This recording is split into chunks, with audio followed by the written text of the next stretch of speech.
నమస్తే, సంగీత కిచెన్ కి స్వాగతం। ఈ రోజు రెసిపీ స్వీట్ కార్న్ తో సలాడ్ చేసుకుందాము। ఇది సలాడ్ అనొచ్చు, చాట్ కూడా అనొచ్చు। ముందుగా గ్యాస్ ఆన్ చేసుకొని ఒక గిన్నె పెట్టుకొని దాంట్లోకి 2 గ్లాసుల నీళ్లు పోసుకోవాలి। నీళ్లు కొంచెం వేడెక్కిన తర్వాత పైన ఇలాంటిది ఒక చిల్లుల ప్లేట్ పెట్టుకొని దాంట్లోకి ఒక కప్పు నిండా స్వీట్ కార్న్ వేసుకోవాలి। 10 నిమిషాల పాటు స్టీమ్ ఇచ్చి ఉడకనివ్వాలి।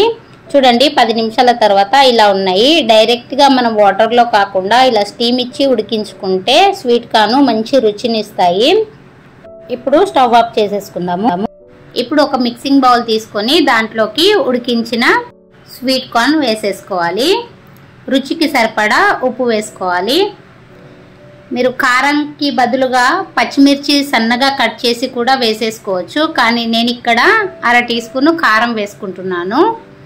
1/2 టీ స్పూన్ ఆమ్చూర్ పౌడర్ కూడా వేసుకోవాలి, ఇది మంచి రుచిని ఇస్తుంది। ఇవన్నీ కలిసేటట్టుగా ఒకసారి బాగా కలిపేసుకుందాము।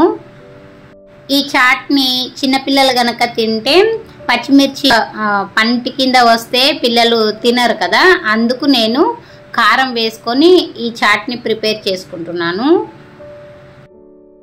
ఇప్పుడు దీంట్లోకి కొన్ని వెజిటేబుల్స్ వేసేసుకుందాము। ఒకటి మీడియం సైజు ఉల్లిగడ్డ చిన్నగా కట్ చేసి వేసుకున్నాను। ఒక మీడియం సైజు టమాటో కూడా వేసేసుకున్నాను। ఒక కప్పు నిండా దోసకాయ ముక్కలు వేసుకోవాలి। 1/2 కప్పు క్యారెట్ ముక్కలు కూడా చిన్నగా కట్ చేసి వేసేసుకుంటున్నాను। కొంచెం కొత్తిమీర కూడా వేసేసుకోవాలి।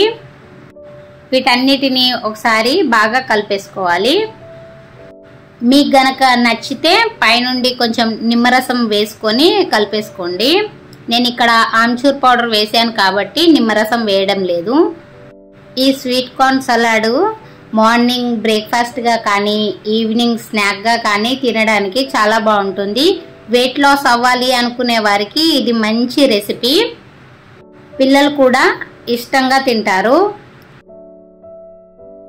ఒకసారి మీరు ఈ రెసిపీని ట్రై చేసి చూడండి। ఈ రెసిపీ కనుక మీకు నచ్చినట్టయితే ఒక లైక్ చేయండి, షేర్ చేయండి। మన ఛానల్ని ఎవరైనా కొత్తగా చూస్తున్న వారైతే సబ్స్క్రైబ్ చేసుకోండి। Thanks for watching video.